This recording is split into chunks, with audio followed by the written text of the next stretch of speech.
और खबरें तफसील से 6 महीनों के बाद कोरोना के बढ़ते मामलों के दरमियान ही सिटी बस सर्विस को जुज़वी तौर पर बहाल किया गया।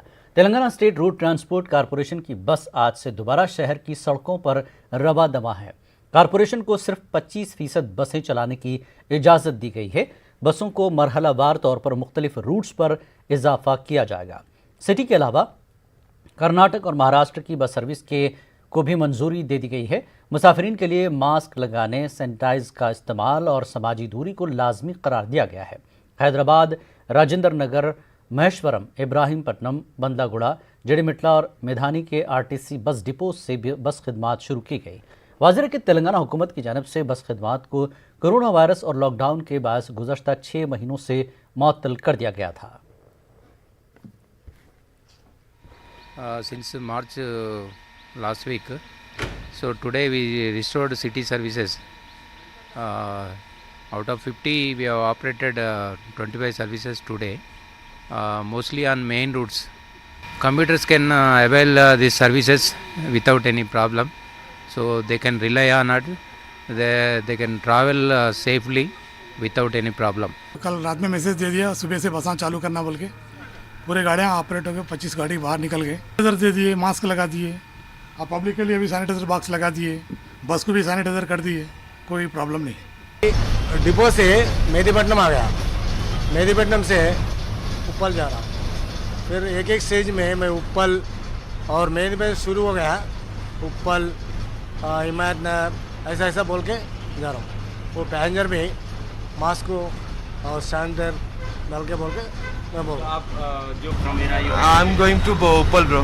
From where? नारायणगुड़ा टू। ना ये प्रॉब्लम नहीं है, सीट बाय सीट डिस्टेंस बना कर सीट बैठा रहे हैं और इस करके बस को लेके आते हैं, आगे चल के और प्रोग्रेस करते हैं। ठीक है सर। बहुत अच्छा लगा। अब कोई टेंशन नहीं होती क्योंकि ऑटो वाले एक्स्ट्रा पेमेंट लेते हैं, बस नॉर्मल होता, अब कोई दिक्कत नहीं होता। पेमेंट। मुल्क भर में आज ज़रई बिल्स के खिलाफ एहतजाज किया गया। किसान तंजीमों और सियासी पार्टियों के नुमाइंदों ने एहतजाज में शिरकत की। तेलंगाना में भी मरकज़ की मुखालिफ किसान पॉलिसियों के खिलाफ एहतजाज किया गया।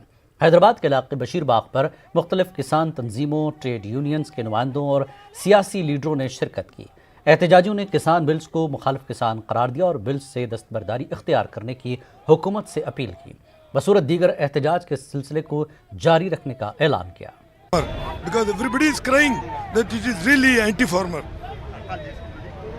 डिमांड करते हैं नरेंद्र मोदी सरकार को इमीडिएटली वापस लो। ये जो ये देश में 87% पूर फार्मर्स है, किसान है, वो उनके पास 1 एकड़ 2 एकड़ लैंड है।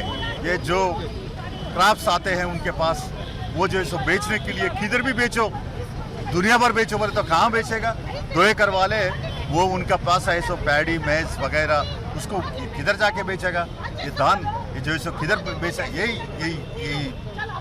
किसानों को जो सो थोक बिजनेस वालों को ऊपर वो उनके अंडर में काम करने के लिए बोल रहे हैं कि पूरे कॉर्पोरेट को अनुकूल बिल है, ये पीजेंट्स का बिल है, प्रो कॉर्पोरेट का बिल है, ये वापस ले वो बोलते हैं। वैसे ही ये सीड का जो है सो सप्लाई करते हैं, वो अग्रीमेंट लेते हैं, जब जो है सो ज़्यादा रेट देते बोले, फिर प्रोडक्शन आने के बाद जो है सो ये ठीक नहीं है जी, क्वालिटी नहीं है जी, इसको इतना नहीं देते बोल के फिर फार्मर को जो है सो सताते। क्या बोले तो मनमानी कितना दाम के भी बेच सकते हैं, वो कंट्रोल नहीं है, कंट्रोल नहीं रहेगा गवर्नमेंट का, तो थोक बिजनेस बड़ा व्यापारों का हाथ में रहेगा दाम रेट रखने के लिए। यही इसलिए बहुत गरीबों को नुकसान हो रहा है, का है जो कंज्यूमर्स है उनको नुकसान हो, क्या लोगों को नुकसान है। ये डिमांड करते हैं जल्दी से 3 जो है सो ये ऑर्डिनेंस पूरे किसानों का अपोजिशन है, अगेंस्ट है, किसानों को नुकसान करने का बिल से जल्दी से वापस ले, नहीं है तो ये पूरे देश भर में आंदोलन और बढ़े। सीनियर कांग्रेस लीडर मल्लिकार्जुन खड़गे ने मोदी हुकूमत को तनकीद का निशाना बनाया। उन्होंने मरकजी हुकूमत पर अवाम मुखालिफ फैसलों पर अमल पैरा होने का इल्ज़ाम लगाया। खड़गे ने कहा कि नरेंद्र मोदी ने इख्तिदार हासिल करने से पहले हर साल 2 करोड़ जवानों को रोज़गार से जोड़ने का ऐलान किया था। 6 साल में 12 करोड़ नौजवानों को रोज़गार मिलना चाहिए था, लेकिन सरकार ने 20 लाख नौकरियों को खा लिया। उन्होंने किसान बिलों को किसानों के लिए मौत का परवाना करार दिया। इन बिल्स के जरिए मुल्क के किसान आम आदमी को कमज़ोर करके कारपोरेट इदारों को फ़ायदा पहुँचाने का इल्ज़ाम लगाया। 14 करोड़ लोग बेकार है, 12 करोड़ देने का छोड़ो। सरकार में 20 लाख नौकरियां खाली है, तो हर चीज को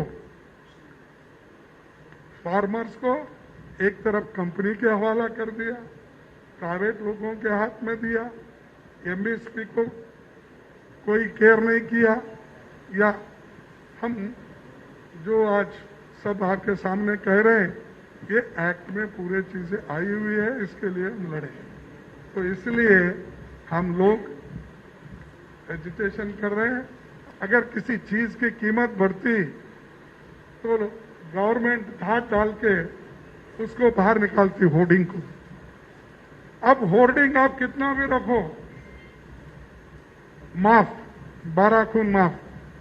अरे कल के दिन अगर राइस की कीमत बढ़ गई, अगर कोई होर्डिंग कर रहा है तो आप जाकर उसको नहीं निकाल सकते, केस नहीं डाल सकते। अगर कोई दाल या पल्सेस कोई भी, वो भी अगर होर्डिंग करे तो भी आप उसको कुछ नहीं कर सकते, माफ। यानी ये सब कौन रख सकते होर्डिंग?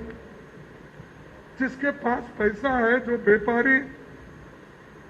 आगे जब इन्फ्लेशन होगा, जब कीमतें बढ़ेंगे, तब वो चाहते हैं कि वो बेचना, और जब कीमतें बाजार में पड़ती है, गरीबों को एसेंशियल कमोडिटीज नहीं मिलती, तो गवर्नमेंट उसके लिए ये कानून बनाया था कि ये ऑर्डिनेंसेस एग्रीकल्चर के लिए एक बहुत बड़ा एक क्या कहेंगे आप, एक डेथ ब्लो है। तेलंगाना कांग्रेस के वफ्द ने आज रियासती इलेक्शन कमिश्नर से मुलाकात की। एम शशिधर रेड्डी ने कहा कि कांग्रेस पार्टी ने म्युनिसिपल इलेक्शन में बैलेट पेपर या ईवीएम इस्तेमाल करने के मामले पर ईसी से नुमाइंदगी की। उन्होंने बताया कि कांग्रेस पार्टी के लिए आवाम की सेहत अहम है, आवाम के लिए जो महफूज तरीका है उस पर अमल करने की अपील की। उन्होंने दीगर मसाइल से भी इलेक्शन कमिश्नर को वाकिफ करवाया। నేపథ్యంలో ఈ మహమ్మారి నేపథ్యంలో ఏది వాడితే ఎక్కువ సురక్షితంగా ఉంటారనేటువంటి అంశమే మాకు ప్రధానమైనటువంటిదని చెప్పి వారికి చాలా స్పష్టంగా చెప్పడం జరిగింది. మాకు ఈ రెండు పద్ధతుల ద్వారా ఏవి మంచి చెడ వాటి పూర్తి వివరాలు మాకు ఇస్తే మేము దానిపైన మా స్పష్టమైనటువంటి అభిప్రాయాన్ని తెలియజేయడానికి మేము తయారుగా ఉన్నామనేటువంటి మాట ఉంటామంటే మేము దానిపైన ప్రజల్లో అవగాహన కల్పిస్తాం. ఏ విధంగా రాజకీయంగా వారు ఒక లబ్ధి పొందడానికి నిబంధనలకు సంబంధం లేకుండా, చట్టానికి నిబంధనలకు సంబంధం లేకుండా టీఆర్ఎస్ ప్రభుత్వం వ్యవహారం చేస్తున్నటువంటి విషయాన్ని ప్రజల ముందు పెడతాం, దీన్ని ప్రతిఘటిస్తాం. तेलंगाना के वज़ीर सेहत ई राजेंद्र ने निज़ाम इंस्टीट्यूट ऑफ मेडिकल साइंसेस में molecular lab and Covid testing centre का इफ्तिताह किया। इस प्रोग्राम में निम्स के डायरेक्टर डॉक्टर मनोहर और सुपरिंटेंडेंट सत्यनारायण समेत दीगर अहम शख्सियात ने शिरकत की। निम्स में कोविड टेस्टिंग के लिए कायम की गई जदीद तरीन मशीन है जो रोज़ाना 3 से 4 हज़ार RT-PCR टेस्ट कर सकती है। उन्होंने कहा कि तेलंगाना हुकूमत आवाम की सेहत को अहम तरजीह दे रही है। कोविड-19 पर काबू पाने के लिए मौसर इक़दाम किए गए हैं।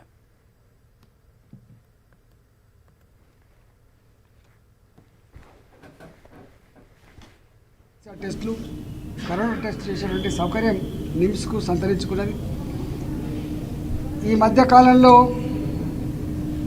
అనేక రకాల ఎలెక్టివ్ సర్జరీస్ కానీ ఇతరత్ర సర్వీసెస్ కొంత డిస్టర్బ్ అయినాయి.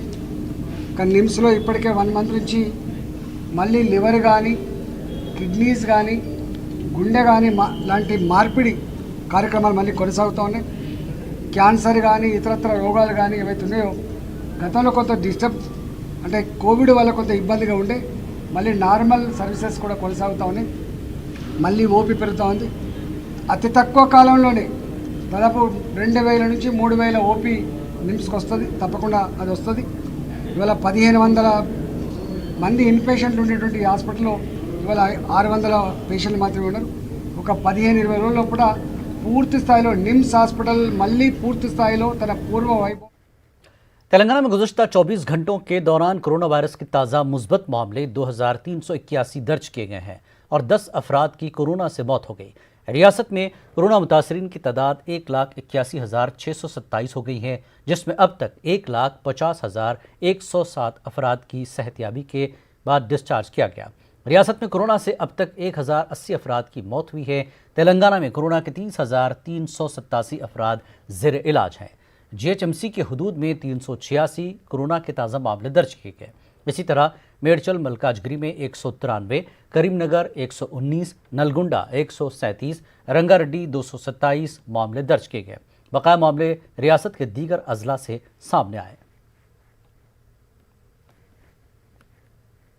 हैदराबाद के नए लैंडमार्क दुर्गम-चेरू केबल ब्रिज का तेलंगाना के वजीर बल्दी नज़्म-नस्क के तारक रामाराव कुछ ही देर में इफ्तिताह करेंगे। मुल्क भर में अपनी नौयत के इस पहले केबल ब्रिज की तामीर पर 184 करोड़ रुपए खर्च किए गए हैं। इस प्रोग्राम में मरकजी ममलिकती वज़ीर दाखिला जी किशन रेड्डी, मेयर हैदराबाद बी राम मोहन मेहमान खुसूसी हैं।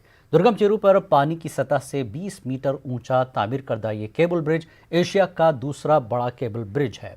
केबल ब्रिज के साथ जुबली हिल्स रोड नंबर 45 को जोड़ते हुए एक फ्लाईओवर भी तामीर किया गया है, जिसको पेद्दमातल्ली के नाम से मौसूम किया गया।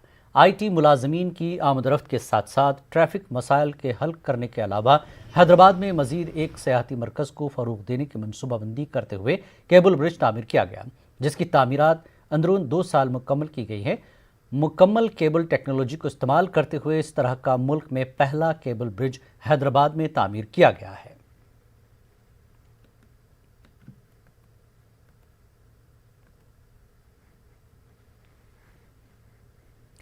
तेलंगाना कोत्तागुड़म ज़िले में चरला पुलिस स्टेशन के चिन्नापुरम जंगलात के इलाके में इनकाउंटर पेश आया। पुलिस और माओइस्ट के दरमियान फायरिंग के तबादले में एक मर्द और 2 खातून माओ नवाज हलाक हो गए।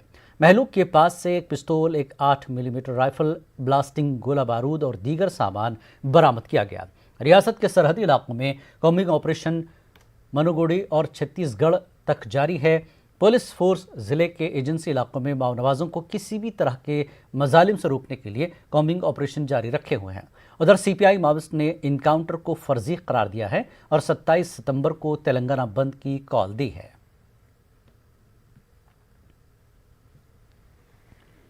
तेलंगाना में गैरत के नाम पर कत्ल का वाक़या पेश आया। बताया जा रहा है कि नए शादीशुदा जोड़े हेमंत और अवंती का हैदराबाद के इलाके गच्ची बावलू से अगवा किया गया और अगवा के बाद हेमंत का कत्ल कर दिया गया।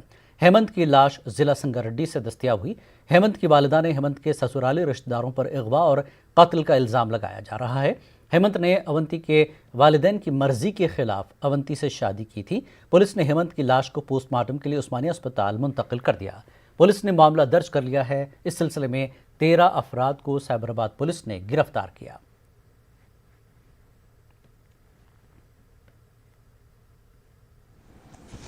కిడ్నాప్ గురై హత్య కాబడిన హేమంత్ కుమార్ మర్డర్ కేసులో ఈరోజు గచ్చిబౌలి పోలీసు 14 మంది నేరస్తులను అరెస్ట్ చేయడం జరిగింది.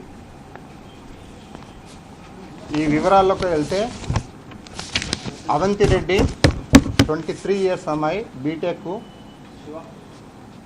గీతం యూనివర్సిటీ రుద్రారం దగ్గర చదువుకుంది. అమ్మాయి బీటెక్ చేసింది. Daughter of Laxma Reddy. అతను చందానగర్లో గీతా థియేటర్ బ్యాక్ సైడ్ ఉంటుంది వాళ్ళ ఇల్లు. అదే తారానగర్కి చెందిన హేమంత్ కుమార్ బై క్యాస్ట్ వైశ్య. ఇతను డిగ్రీ వరకు చదువుకున్నారు. ఈ గీతా థియేటర్ బ్యాక్ సైడ్ ఉన్న లక్ష్మారెడ్డి ఇంటికి వాళ్ళ ఇంటికి దగ్గర జస్ట్ 100-200 మీటర్స్ లోపల. ఈ సమయంలో గత 4 సంవత్సరాల నుంచి వాళ్ళు ప్రేమించుకున్నారు. బట్ వాళ్ళ విషయం తల్లిదండ్రులు కానీ వీళ్ళు కానీ అమ్మాయి తల్లిదండ్రులు కానీ అబ్బాయి తల్లిదండ్రులు कोविड-19 वबा ने हिंदुस्तान में बाइक रिपेयरिंग मैकेनिकों की ज़िंदगी को भी काफ़ी मुतासर किया है। अनलॉक के बाद ये मैकेनिक अब अपने काम पर वापस आ रहे हैं। इन्हें अब हमारी मदद की ज़रूरत है, जिससे ये अपने मुस्तकबिल को फिर से बेहतर बना सकें। इसको ध्यान में रखते हुए कैस्ट्रॉल एक्टिव ने नेटवर्क 18 के साथ मिलकर एक कैंपेन की शुरुआत की है, जिसे प्रोटेक्ट इंडियाज़ इंजन का नाम दिया गया है। इस कैंपेन को अपनी हिमायत देने के लिए मिस्ड कॉल दें 7574003002 पर या लॉग ऑन करें www.protectindiasengine.com पर। वक्त एक ब्रेक का, ब्रेक के बाद रुख करेंगे आंध्र की खबरों का।